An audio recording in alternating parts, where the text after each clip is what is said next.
जो पूरी सर्दी नहीं नहाए हो रही उनको नहलाने की तैयारी। जो पूरी सर्दी नहीं नहाए हो रहे उनको नहलाने की तैयारी। बाहर नहीं तुम आए तो घर में आकर मारेंगे पिचकारी।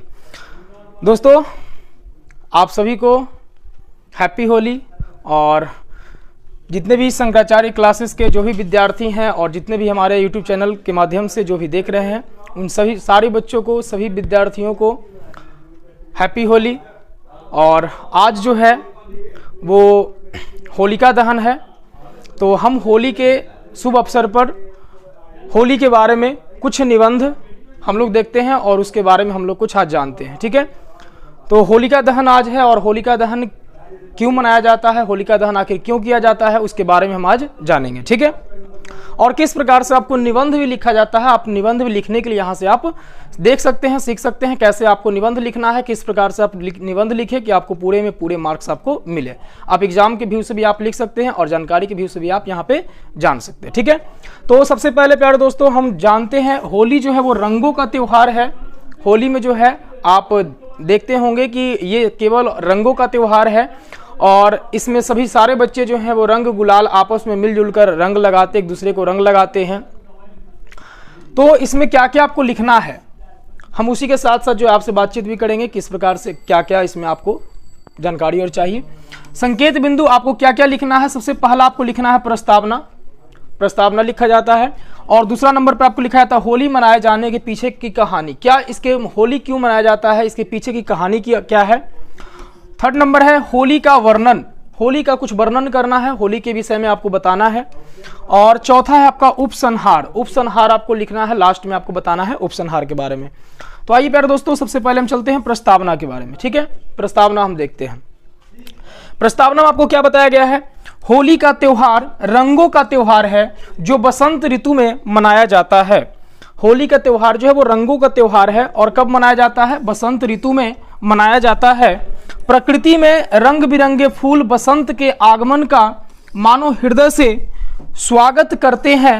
वसंत के रंगों का प्रतीक बनकर यह त्योहार हर साल फागुन मास की पूर्णिमा के दिन बड़ी धूमधाम से मनाया जाता है। इसलिए फागुन का महीना मौज मस्ती का महीना के नाम, मौज मस्ती के महीना से जाना जाता है। ठीक है, इसलिए फागुन के महीना को हम लोग कहते हैं मौज मस्ती का महीना हम लोग कहते हैं। क्यों कहते हैं, क्योंकि ये जो महीना है ये महीना उमंग लेकर आता है। इसमें जो है सारे पेड़ पौधे सभी जो है अपनी पुराने पत्तियों को गिराकर नई पत्तियां हरियाली उसमें आती है। इसी प्रकार से हमारा जो मौसम भी जो है वो परिवर्तन होता है, यानी खुशियों का जो है माहौल एक बन जाता है, एक सुहावन मौसम एक आता है ना। इसलिए इसको जो है मौज मस्ती का महीना हम लोग कहते हैं। अब होली मनाए जाने के पीछे की कहानी क्या है दोस्तों, ऐसे कहानी तो बहुत है लेकिन इसके एक मुख्य कहानी जो हम लोग जानते हैं वो भक्त प्रहलाद। आप लोग भी जानते होंगे, शायद आप लोग जानते होंगे, अगर नहीं जानते हैं तो हम आपको यहाँ से हम वीडियो के माध्यम से आपको बताने का प्रयास करते हैं। तो दोस्तों होली मनाए जाने के पीछे एक कारण ये भी बताया जाता है कि एक भगवान विष्णु जी का एक जो है भक्त प्रहलाद था जो कि हिरण्यकश्यप नामक एक राक्षस का जो है पुत्र था, है ना। और ये हिरण्यकश्यप जो है वो बहुत ही बलशाली शक्तिशाली दानव था और अपने आप को ये भगवान मानता था, यानी कि ये कहता था कि किसी की पूजा नहीं करो, हम सबसे शक्तिशाली हैं और केवल हमारी पूजा करो। तो जितने भी इसके जो भी राज्य में जितने भी जनता था सारे जनता को हिरण्यकश्यप जो है ये कह चुका था कि सारे जितने भी है वो किसी भी देवी देवता का पूजा नहीं करेगा, वो हमारी पूजा करेगा। तो सारे जितने भी उसके राज्य के जितने भी जनता था सारे के सारे जनता हिरण्यकश्यप की पूजा करते थे। लेकिन उसी के घर में उसी का पुत्र जो कि प्रहलाद नाम था वो अपने पिता का पूजा न करके वो भगवान विष्णु का बहुत ही बड़ा भक्त था और भगवान विष्णु का वो पूजा करता था, जो कि उसके पिता हिरण्यकश्यप को बहुत ही बुरा लगता था कि सारा राज्य जो है वो हमारी पूजा कर रहा है और हमारी ही संतान जो है वो हमारी बात नहीं मान रहा है। तो भगवान विष्णु के ये बहुत बड़े भक्त थे प्रहलाद। तो हिरण्यकश्यप को ये बहुत अंदर ही अंदर खलता था, बहुत बुरा लगता था। तो हिरण्यकश्यप ने क्या कहा, हिरण्यकश्यप ने उसे बहुत समझाने की कोशिश की। हिरण्यकश्यप की माता जी भी बहुत समझाने की कोशिश किए, लेकिन प्रहलाद जो है वो एक भी नहीं माना, वो अपने हट पर डटा रहा और वो भगवान विष्णु का नित्य जो है वो पूजा अर्चना करते रहा, जैसे वो करता था। लाख मना करने के बावजूद भी वो अपना पूजा पाठ भगवान विष्णु का करते रहा। जब नहीं माना तो उसके पिता हिरण्यकश्यप अपने पुत्र को ही मारने का षड्यंत्र रचने लगा। वो लास्ट अंतिम जब हो गया, जब वो नहीं माना पूरी तरीका से, जब थक हार गया, समझा बुझाकर सभी लोग समझा लिए, नहीं माना, वो भगवान विष्णु की पूजा करने की जिद को नहीं छोड़ा, तो हिरण्यकश्यप जो है अपने पुत्र को ही मारने की बात करने लगा और विभिन्न प्रकार से षड्यंत्र रचने लगा। इसमें जो है प्रहलाद को, भक्त प्रहलाद को जलते खौलते कड़ाही में उसे रखा गया, लेकिन फिर भी वो उसे कुछ नहीं हुआ। जब उसे कुछ नहीं हुआ तो फिर जो है उसे पहाड़ी पर से भी फेंका गया, फिर भी कुछ नहीं हुआ। उसे जो है समुद्र में फेंका गया, फिर भी कुछ नहीं हुआ। तो एक जो थी उसके एक बहन थी, जो आपके हिरण्यकश्यप था, हिरण्यकश्यप की एक बहन थी जिसका नाम था होलिका। और होलिका को भगवान ब्रह्मा भगवान से जो है एक वरदान प्राप्त था कि वो आग में नहीं जलेगी। उसको ब्रह्मा भगवान ने एक चादर दिए थे कि ये चादर जिसके शरीर पर होगा वो जलेगा नहीं, आग से आग उसको बाल भी बांका नहीं कर सकता है। तो हिरण्यकश्यप क्या करता है, हिरण्यकश्यप अपनी वहन को बुलाता है और वहन को बुलाकर अपने बेटे प्रहलाद को गोद में लेकर उससे बोलता है कि तुम्हें इसे गोद में लेकर और आपको अग्नि पर बैठ जाना है।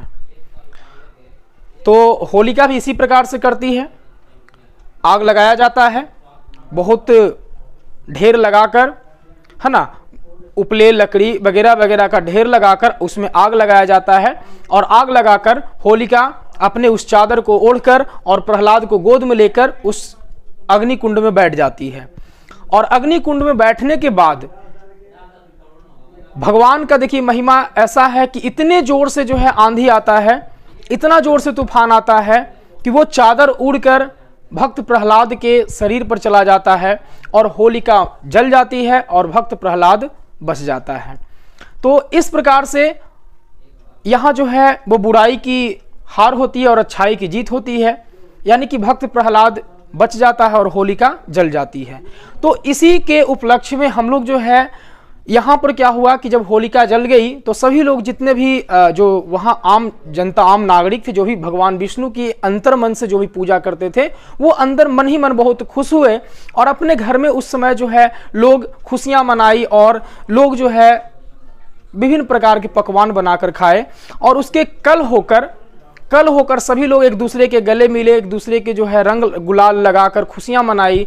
तो उसी लिए हम लोग जो है होली से एक दिन पहले होलिका दहन करते हैं और उसके कल होकर हम लोग रंग गुलाल लगाते हैं और आपस में भाईचारे का हम लोग बात करते हैं, एक दूसरे से गले मिलते हैं, एक दूसरे के गिले शिकवे हम लोग मिटाकर सभी को एक दूसरे से हम लोग गले मिलते हैं। एक दूसरे के घर जाते हैं, एक दूसरे से घर जाकर के गले मिलते हैं, एक दूसरे के घर जाकर अबीर लगाते हैं, गुलाल लगाते हैं, गिले शिकवे जितने भी होते सारे दूर करके उसको अलग करके हम लोग एक नई दोस्ती, एक भाईचारे का स्वरूप तैयार करते हैं।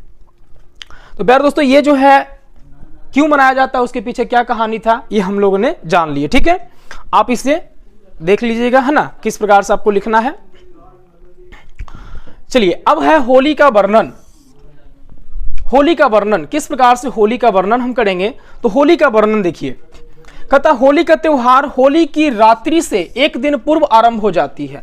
होली का जो त्योहार है ना वो एक दिन पूर्व आरंभ हो जाती है। हम लोग होलिका दहन वगैरह करते हैं। लोग अपने अपने गांव मोहल्ले में उपलो लकड़ियों का ढेर इकट्ठा करते हैं, फिर शुभ घड़ी में इस ढेर यानी होलिका में अग्नि प्रज्वलित की जाती है। इसी अग्नि में लोग नए अनाज की बाली भूनकर अपने आराध्य को अर्पित करते हैं। देखिए यहाँ से जो है एक नई फसल का भी जो है यहाँ पे होता है, तो सभी लोग जो है बाली भूनकर और अपने आराध्य देवता को भी अर्पित करते हैं। ठीक है, होलिका दहन के अगला दिन रंग भरी का होता है, यानी रंगों का होली होता है। इसे धुलेड़ी भी कहते हैं। इसे हम क्या कहते हैं? धुलेड़ी भी कहते हैं। इस दिन सभी धर्म और जाति के छोटे बड़े बच्चे, बूढ़े, स्त्री, पुरुष एक दूसरे को गुलाल लगाते हैं और रंग डालते हैं।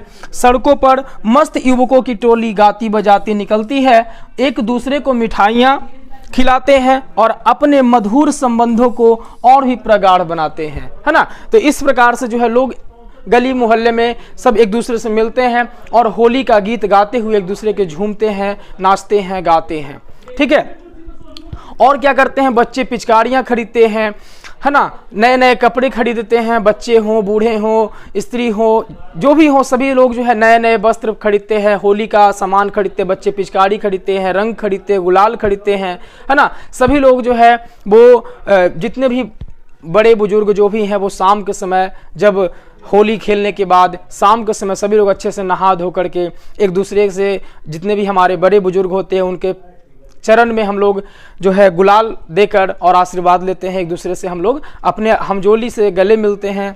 जितने भी छोटे बच्चे होते हैं उनको भी सिखाया जाता है, यहाँ से संस्कार उनको सिखाया जाता है कि अपने से बड़ों का जो है आदर करें, है ना। तो ये जो है होली का पर्व केवल रंगों का ही नहीं, ये बहुत कुछ हमें सिखाती है, ठीक है। चलिए अब जो है उपसंहार हम लोग जान लेते हैं, किस प्रकार से हम उपसंहार लिखेंगे।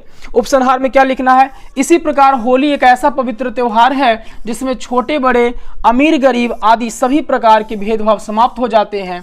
प्रत्येक व्यक्ति एक दूसरे को गले लगा लेता है। लोग पुरानी से पुरानी शत्रुता भी होली के दिन भुला देते हैं। ये हमारा उपसंहार में इस प्रकार से लिखा जाता है, ठीक है।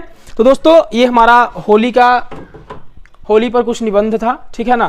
तो इस प्रकार से आप अगर एग्जाम में अगर लिखते हैं तो आपको पूरा फुल मार्क्स मिलेगा। तो हम लोग होली के कुछ जानकारियों के साथ साथ हम लोग निबंध भी देख लिए, ठीक है ना। और इसका जो PDF है वो आपको टेलीग्राम के लिंक पर मिल जाएगा, है ना। आपको किस प्रकार से लिखना है? आप टेलीग्राम चैनल शंकराचार्य क्लासेस